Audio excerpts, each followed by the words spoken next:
కాంగ్రెస్ పార్టీని ఆ తర్వాత 10 ఏళ్లు ఉన్నారు. 3 ముఖ్యమంత్రులు వచ్చారు, ఎవరు కూడా చెడగొట్టల.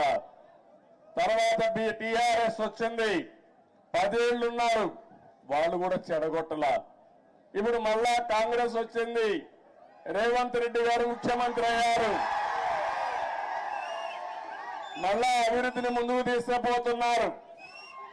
అందుకే నేను నిన్న కూడా నేను ముఖ్యమంత్రి అవుతానే నేనే లెటర్ రాశాను రేవంత్ రెడ్డి గారికి, గౌరవ ముఖ్యమంత్రి గారికి.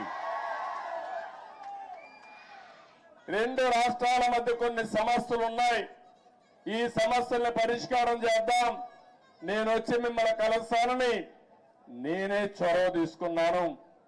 దానికి తెలంగాణ ముఖ్యమంత్రి సానుకూలంగా స్పందించారు.